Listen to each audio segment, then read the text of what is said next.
We heard you. 9 years of Bring Back the Snack Wrap, and you've won. But maybe you should have asked for more. Say hello to the Hot Honey Snack Wrap. Now you've really won. Go to McDonald's and get it while you can.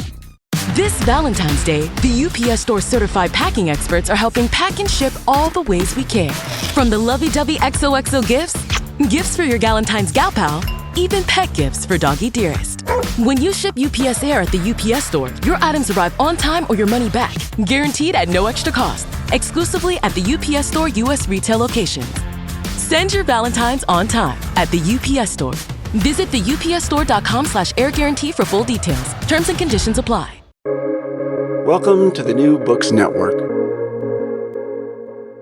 I'm Chris Holmes, and this is Burned by Books. Here you'll find interviews with writers you already love, like Jennifer Egan and Rebecca Mackay, mixed in with up-and-coming voices like Alexandra Kleeman and Rumaan Alam. You'll find us wherever you listen to podcasts, but check out previous episodes at burnedbybooks.com and on Instagram and Twitter at burnedbybooks. Let's start the show. In Jenny Mustard's first novel to be published in the US, What a Time to Be Alive, we're introduced to Sickan, a Swede from a small southern town who's moved to Stockholm for university, and with the very purposeful goal of remaking herself into someone self-confident and quote-unquote normal. Normalcy, however, is a movable and elusive standard for any young woman. And so Sickan begins a meaningful and deeply codependent friendship with Hannah, a daughter of wealth and privilege who is already rooted in a particular social scene of young, wealthy urbanites who couldn't be more different from Sickan's upbringing. It is Hannah who appears to hold the keys to Sickan's reinvention. What a Time to Be Alive is a coming-of-age story, but one that rejects the very form of that genre. Sickan's first-person voice speaks the world into existence by being profoundly open to what it might hold. This openness comes into friction with childhood memories of harassment and also a near neglect in her family home. In this way, Jenny Mustard asks the reader whether the vulnerability of being open to the world is possible for women who carry the barbs of abuse, whether the privilege of vulnerability is something outside of her character's grasp. Sickan's life as a standout student of writing and literature at the university is augmented by nights of self-discovery and sometimes self-destruction. When Abe, a gentleman who appears to exist outside the archetypes with which Sickan orders the world, comes into her life, she must reevaluate what it means to be self-sufficient, to be the dominant creator of a new identity. Jenny Mustard writes the novel of Stockholm in English with a wisdom and stylistic assurance that puts her in the company of some of our great contemporary writers, and one will find a near cinematic visualization of the world she creates for us. Jenny Mustard is a writer and content creator born in Sweden but living in London. Jenny and her work have featured in The Observer, The Independent, Vogue, Stylist, The Evening Standard, and elsewhere. She has over 600,000 followers and more than 50 million views on YouTube. Her acclaimed debut novel, OK Days, was published in 2023, and her novels have been translated into 10 languages. What a Time to Be Alive was recently a New York Times editor's pick. Welcome to Burned by Books, Jenny Mustard. Wow, thank you so much, Chris, for that beautiful introduction. And, thank you for having me on. I'm such a fan of the show, so it's quite exciting for me to now be a guest myself. Thank you so much. That means a lot to me, Jenny. I want to start, before we're properly into the book itself, with a little bit of aesthetics. I think What a Time to Be Alive has one of the best covers of the year. It might be my favorite. There's a young woman in a perfect white collared shirt, black skirt and tights, hair in a bun, reading what looks like an art book.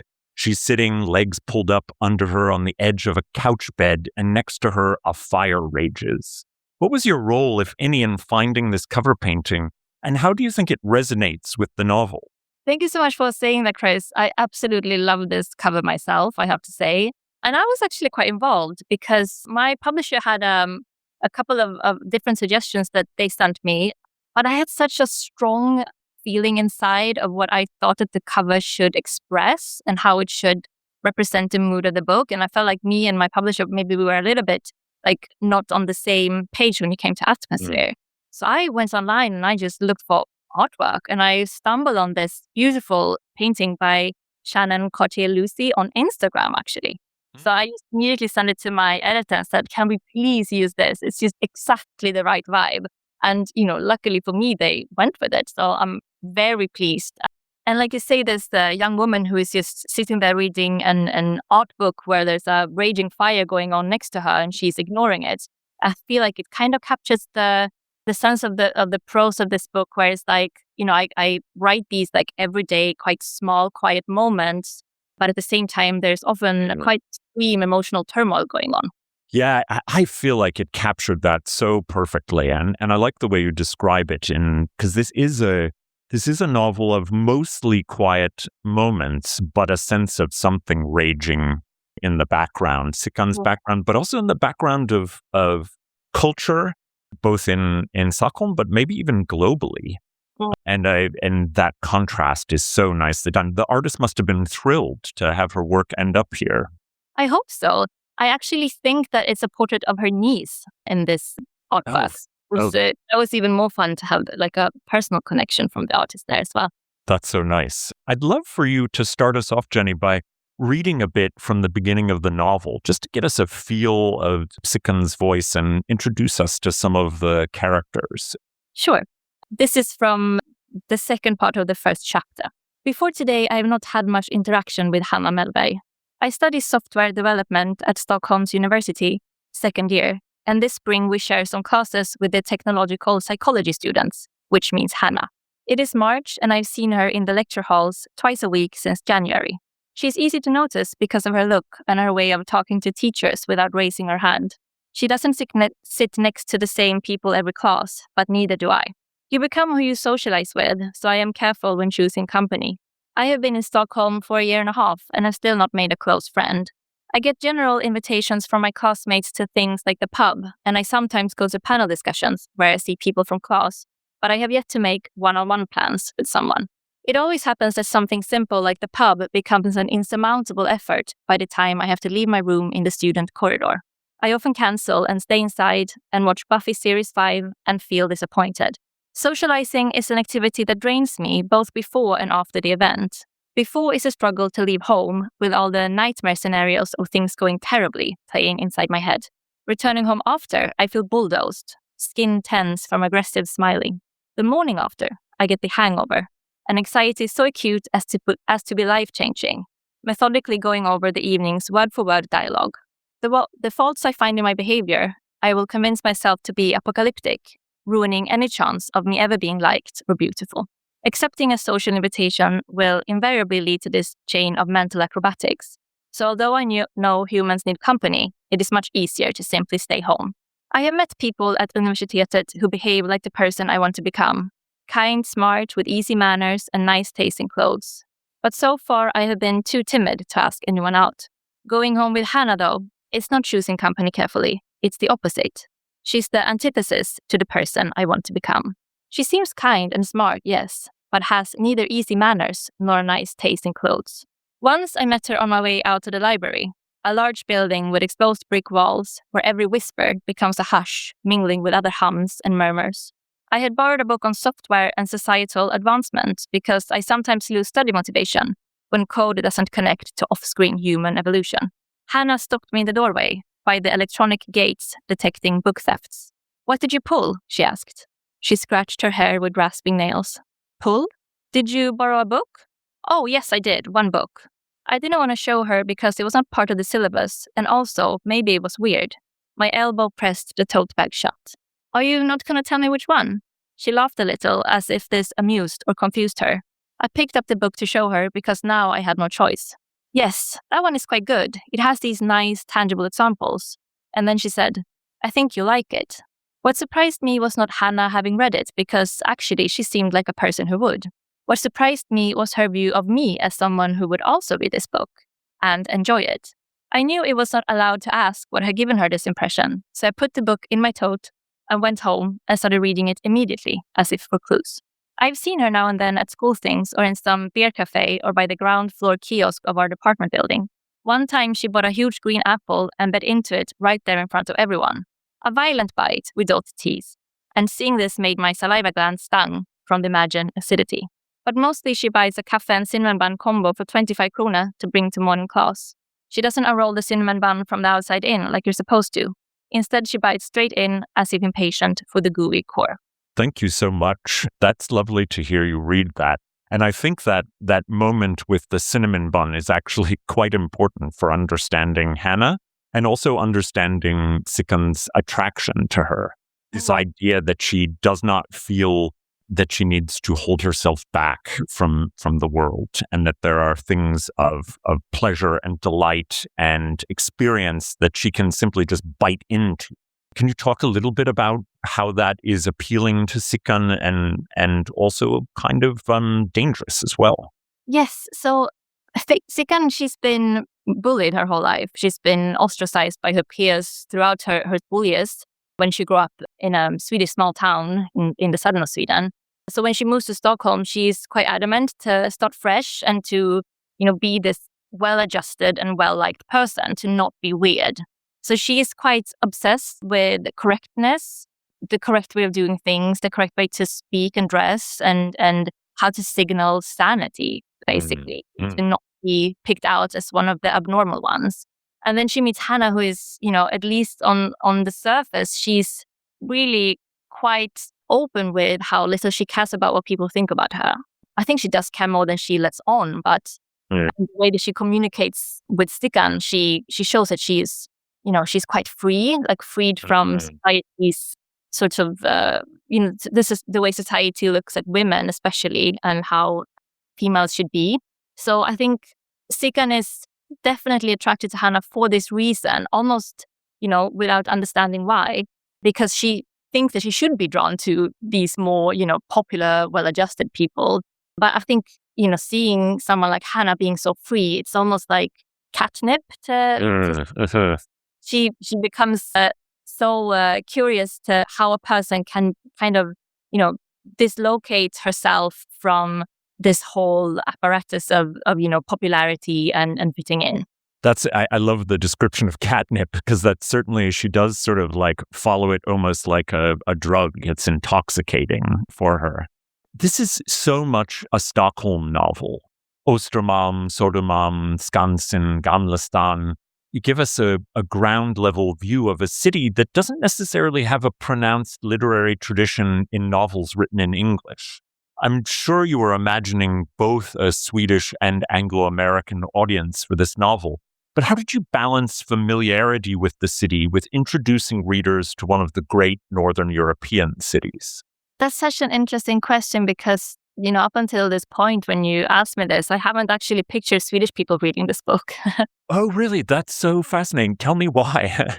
Well, for one, I don't have a Swedish publisher. So, my goodness. If a Swedish person would want to read it, they would read it in English, which I guess would be a kind of strange experience for a Swede, because obviously there's so much, familiar in this book, but also I am writing it from the perspective of someone who's emigrated, like an immigrant. I always feel that, I know this is different for every author, but for me, I find it easier and more enticing to write about things once I have a distance from it, if it's a geography or time or something else. Like, I think for me, it wasn't until I left Sweden and had been out of Sweden for a while that I truly felt like I could understand and correctly sort of describe Swedishness. Because when I still lived in Sweden, I think it's because, when you still live in the country you were born, it's hard to tell what is like your country's eccentricities and what is just like universal human behavior. Oh, that is wonderful. And the Swedes are missing out. I hope that we find that you quickly have a Swedish publisher soon. Yes, but it's, I want to come back, and I'll come back around to the idea of writing this in English. But I wanted to talk just a second about, some of the things that make this such a lively novel are the traditions of Stockholm and Sweden more generally that you sort of punctuate Hannah and Sickan's life with. So there's St. Lucia Day, there's the tradition of students at the university screaming at certain hours to relieve stress. There are all these rites and rituals that especially carry a Swede through the long winter into spring and summer. And I wonder what was, now that you say that we're seeing it with a distance and with a clarity, was it delightful to return to those Swedish ways of marking the year? And why did you want them in the novel? Yes, it was truly a delight. It made me very nostalgic for Sweden, right? Because I always knew I wanted this to be my Sweden novel, my Stockholm novel. I wanted I wanted Stockholm to be not just a backdrop, but something that you can almost like see and touch and smell in this book. And I also use some Swedish words that are untranslated, for example. And I remember showing a few early chapters to my agent, and he said, more Sweden, more Stockholm. Like he felt like it was a strength of the novel. So I just went for it. I dug out as much Swedishness as I could, which for me is nostalgia, but I think for readers from other countries, it will be almost exotic. And you just mentioned like leaving things untranslated. It made me think of, I don't know if you're familiar with this famous quote by Salman Rushdie. He said, there's no English, there are only Englishes. And that English takes on the character of the specific places in which it's spoken. And obviously in Sweden, there are a lot of second language speakers of English. And so you don't tamp down the Swedishness of English in this novel. And Sickan, for example, goes to universitet and the coffee is kaffe. So talk a little bit about the Swedishness of English in this case. Well, first of all, I love that quote. I hadn't heard it before, but I so agree with it. And I think that is one of the freedoms in writing in your second language, that you are sort of, I feel often that I stand outside of grammar, that I can get away with things that maybe a native English speaker or writer can't, because I'm not expected to be perfect in English. Also because English is the, I guess, one universal language. I feel that there's no one people who has taken ownership of English. That we're all allowed to use English the way we want to, and to kind of mutate it into fitting different subcultures or geographies. So that's a joy for me when it comes to writing in English, and I think I use it a lot in this book, just to be able to give my English sort of Swedish flair. When I was working on this book with my editor, she would sometimes highlight passages or sentences and say, "Is this a Swedishism or is this just incorrect?" And I would be like, "No, please." Oh, I love that. I mean, I think you're proving Salman Rushdie to be right. And that's, I think for me as a reader of world literature in English, that's one of the great pleasures, is to encounter what I think of as my own language at a distance. And I loved it here. This is a novel of friendship, and very much a story of complicated female friendship that borders on, if not flows into, codependency. Hannah, Sickan's friend and then roommate, is both her confidant and her critic. She's a defender and perhaps an almost lover. And Sickan relies on this friendship to create that sense of normalcy for herself in Stockholm, but it becomes a kind of albatross at times. The novel has always been about female friendship from its very, very earliest beginnings. But I wonder what aspects of friendship were important to you in this story and novel. That's really beautifully put, Chris. Thank you. And as I mentioned, Sickan has been ostracized and quite a chronic loner her whole life, both in school but also at home, because her parents are they are really reserved, but also emotionally very unavailable to Sickan. And she's an only child. So before she comes to Stockholm, she's never really experienced any true intimacy or felt unconditional love in any way. So I found it quite intriguing to have a person who has not experienced intimacy or had any real practice in close relationships. But then as an adult, she's 21 at the start of the novel, she gets to experience, for the first time having sex, for the first time, having a romantic relationship, having a close friend. And I found it interesting to see what that looks like for a person who has, almost zero practice and who has the like emotional intelligence of someone much younger, even though she has another type of intelligence, like she's school smart, right? So I think what I really wanted this book to do is to give Sikan that experience of true intimacy and unconditional love. And it didn't really matter that much to me what type of relationship that was. It could have been romantic relationship or a family type of relationship, but I ended on it being friendship in the end, because I feel like young female friendship is so like rife with ambiguity and it's so intense, and it's just fertile ground for a lot of drama. Yeah, I felt like it's almost like the most difficult type of relationship to navigate if you haven't had any practice. So I thought, why not just throw Sikan into the deep end?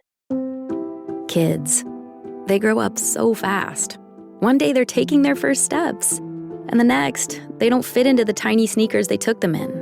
You blink your eyes and their princess dress is 2 sizes too small, and their dinosaur backpack isn't cool anymore. But don't cry because they're growing up. Smile, because you can profit off of it. For real, there are a bunch of parents on Depop looking for the stuff your kid just grew out of. Download Depop to start selling.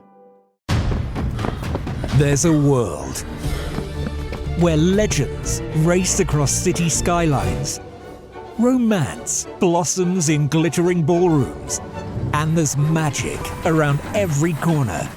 It's a world known to many as Great Britain. You've seen the action on screen. Now visit the real star of the show. Visit Great Britain. To discover more, go to tripadvisor.com/Great Britain.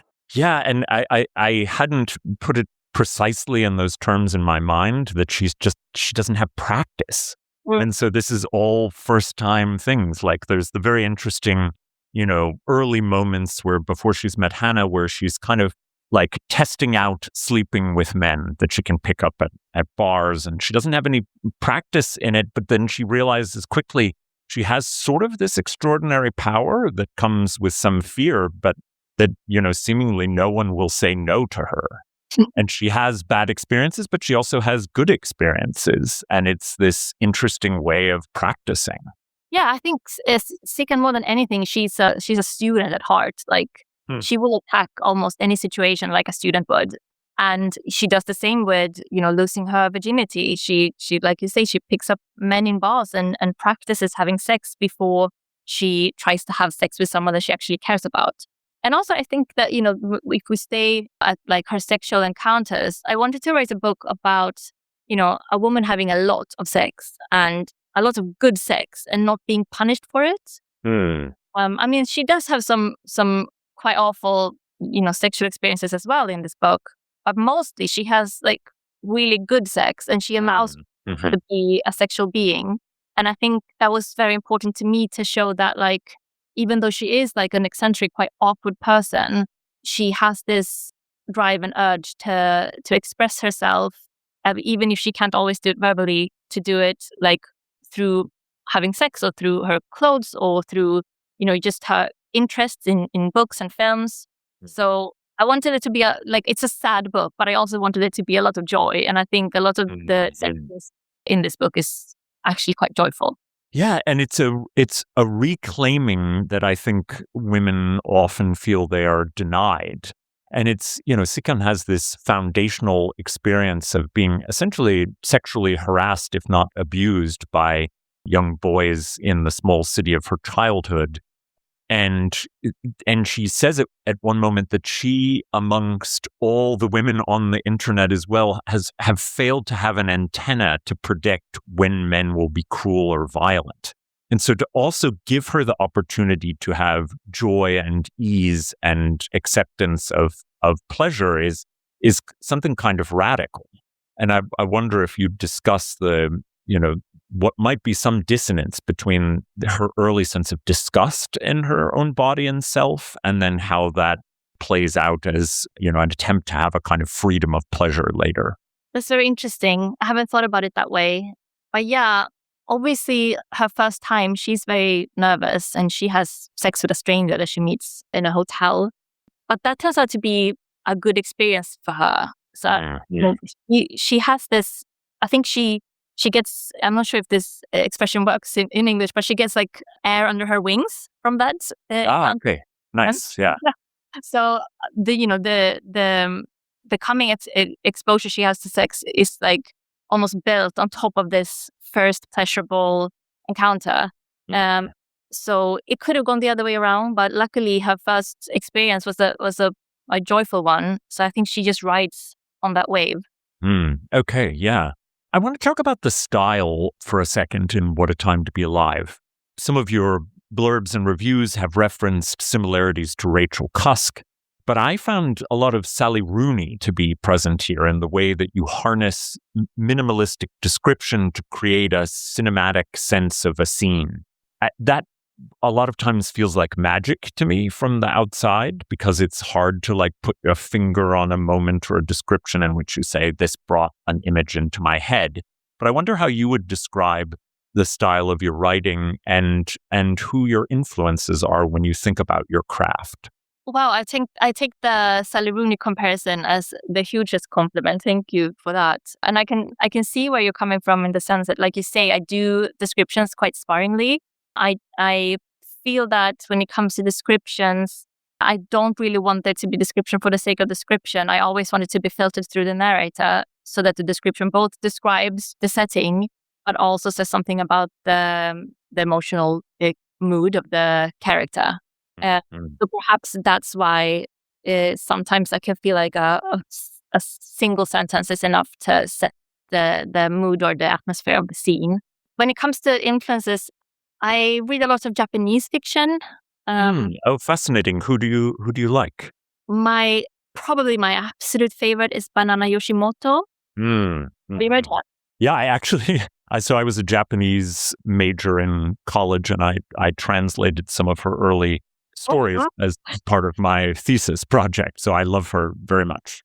Oh, I'm so glad that I mentioned her now. Then, yeah, I think she does that thing that I'm always aiming to do, and like you mentioned as well, like creating very thick atmosphere with very few words. And like you say, it's like you can't even put your finger on exactly which word or phrase that does it. It's more like I feel like her prose is just suffused with atmosphere.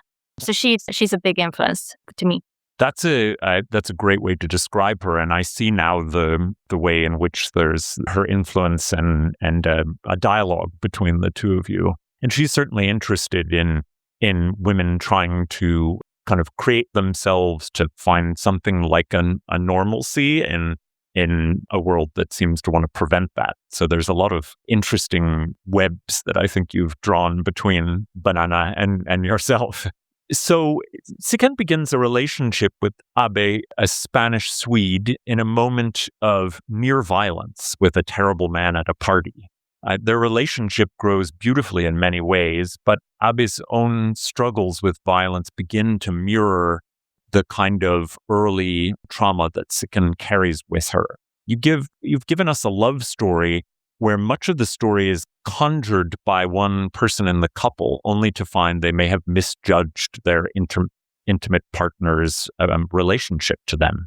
How did the first person voice allow you to create this inequity, and what does it say about how we approach relationships, both in fiction and in the real world? Well, we talk about unreliable narrators often, but I feel like, is there such a thing as a reliable narrator? I say this to my students all the time. I say every time you speak, you are unreliable because you're running it through your own perception. So I'm glad you feel the same.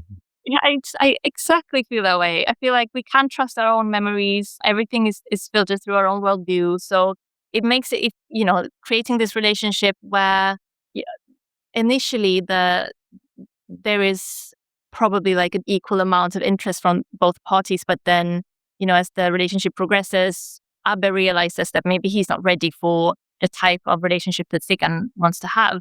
And it takes her a while to realize this. I think it takes him a while to realize it as well.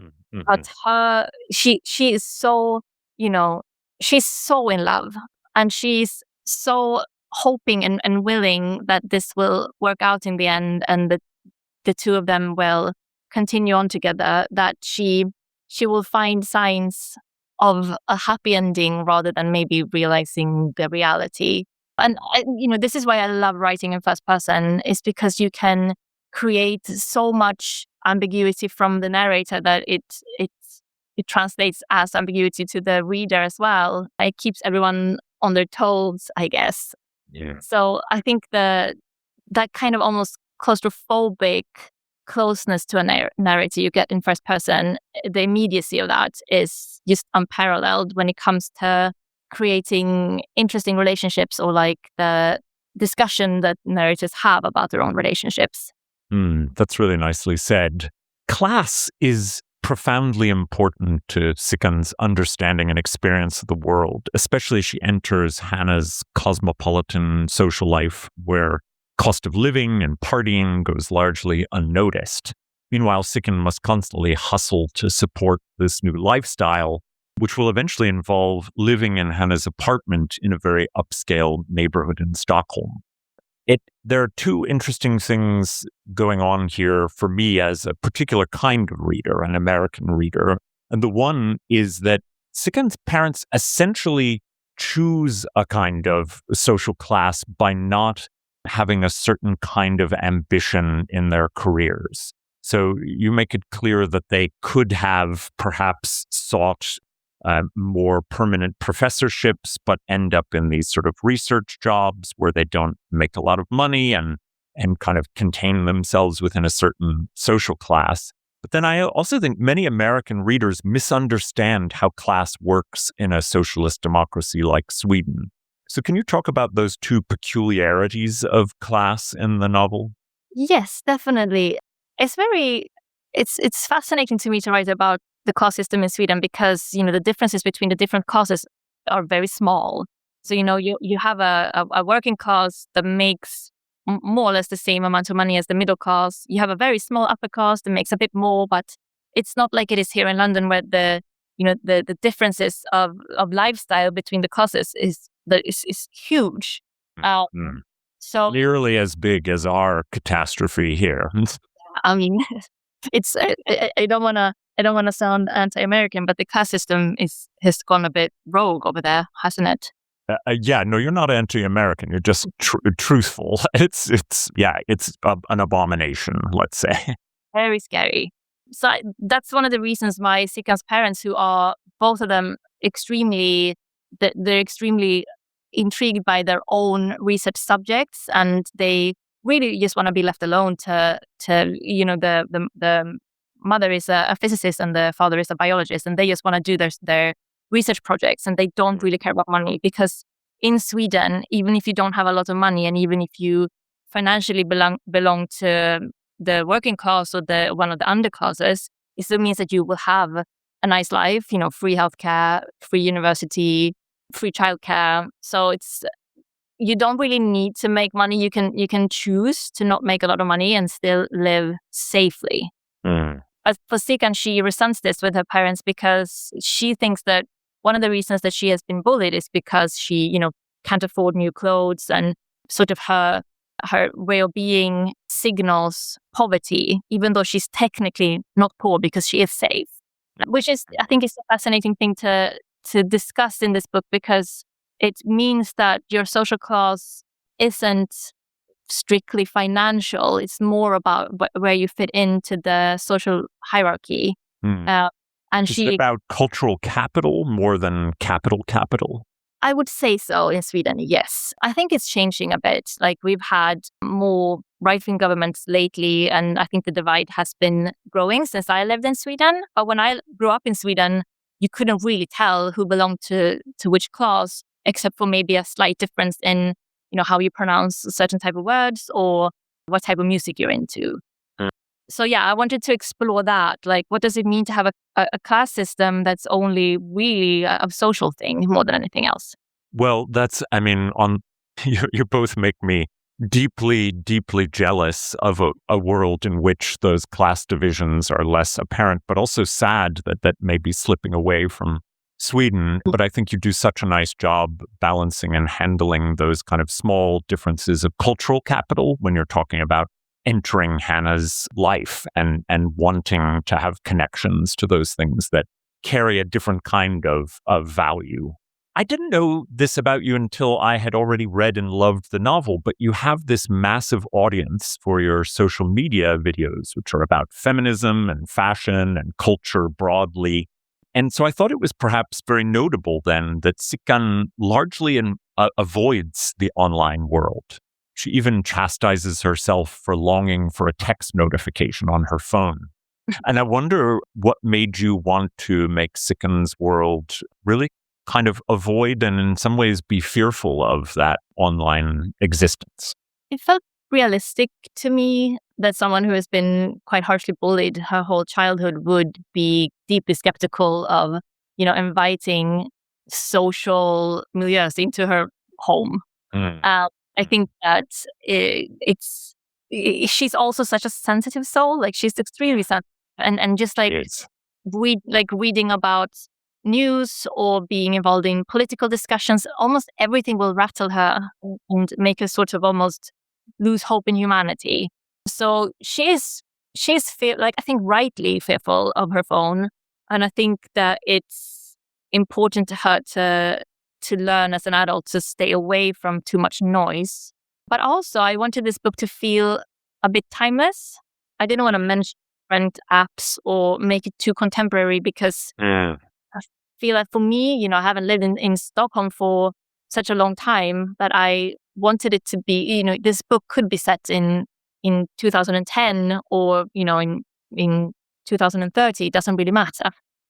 That's so interesting. Yeah, I found that to be true. Reading it, I was sometimes questioning myself whether we were exactly contemporary to our moment or perhaps a time a little bit earlier. Before I let you go, Jenny, I would love to know a little bit about what you've been reading and loving recently.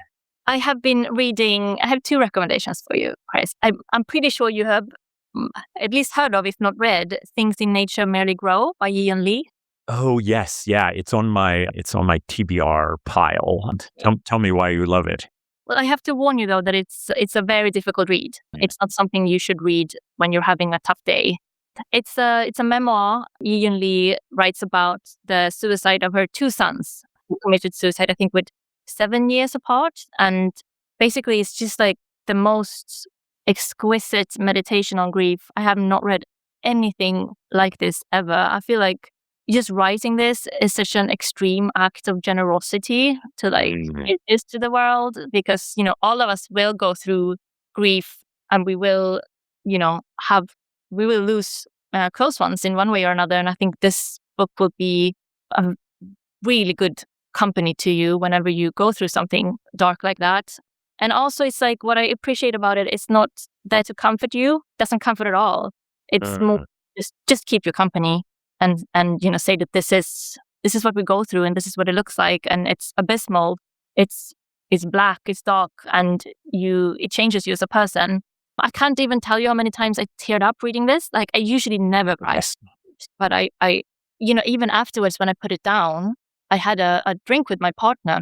It was like a Saturday evening, and I just started telling him about this book, and even he started crying just from listening to me. Oh, wow! Oh my goodness! Yeah, so I don't recommend. I'm not going to read this in the winter. I think I have to wait for the spring. Well, I think actually maybe winter is better because you're already a little bit, blue. Maybe. A good summer day with this one. No, but it's I think it's an essential read. It's something that everyone should have read. It's so beautiful. I'm awestruck by it. So that's my. Then I will read it for sure. You definitely should. Yes. My second recommendation is a bit lighter. Thank goodness. Yes. So I just sold my third novel to Maisie Cochran at Tin House in the US. Congratulations. Tin House is a wonderful press. Yes, I absolutely love them. So I feel very lucky. And Maisie sent me a package of a bunch of books that she has published. And in that pile was 2 books from Joy Williams. I love Joy Williams. I had actually never read her before, which is shameful. But I've read her slim book called 99 Stories of God. Oh, I don't know this one. Okay, so it's basically just like the title says. It's 99 short little stories about God or religion in different ways. It's almost like flash fiction, just one page per story, more or less. And it's so strange and so wonderful and so energetic. But I even more want to recommend one of Joy Williams's short stories that I recently read in the Paris Review. It's called After the Haiku Period. And it is, one of the most like singular and wonderful and electric short stories I've ever read. It's so fun, so dark, and I'm just like, what I appreciate about Jo Williams is that she's a vegan just like I am, and she often talks about animal rights in her stories. So I've never come across that before from a writer. So I really appreciate her in a nuanced and complex way discussing the relationship that humans have to other animals. Well, that sounds amazing. I'll link to both of those things, including to the Paris Review story, which I'm going to run out and read later today because it just sounds amazing. But I really can't recommend enough to my listeners What a Time to Be Alive by Jenny Mustard. It will feel similarly electric and new, and you will be so glad to be in the voice of Sikan as she goes on her journey of self-discovery. And it was a real joy to get to talk to you about it, Jenny. Thank you so much, Chris, for this wonderful conversation. And also thank you for doing this podcast and for keeping me company many an afternoon at the gym. Oh my goodness, that's so nice. Thank you, Jenny. And I hope we'll have a chance to talk again soon. Me too. Thank you, Chris. Well, that's all from me for now. My thanks to the brilliant Jenny Mustard for coming on to talk about her latest novel, What a Time to Be Alive. You can find links to purchase What a Time to Be Alive and all of Jenny's recommended books at the website, burnedbybooks.com. There you'll find all of our previous episodes, links to buy a podcast t-shirt, and ways to get in contact. As you listen, take a moment to rate the show on iTunes, Spotify, and now YouTube, or wherever you find your podcasts. Until next time, this has been Burned by Books.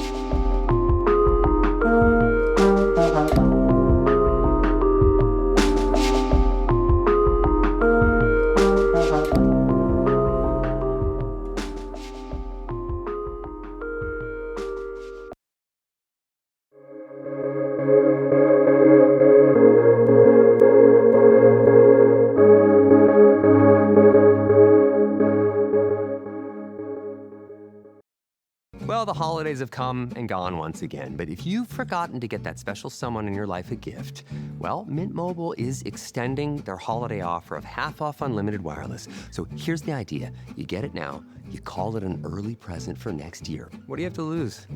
Give it a try at mintmobile.com/switch. Limited time, 50% off regular price for new customers. Upfront payment required. $45 for 3 months, $90 for 6 months, or $180 for 12-month plan. Taxes and fees extra. Speeds may slow after 50 gigabytes per month when network is busy. See terms.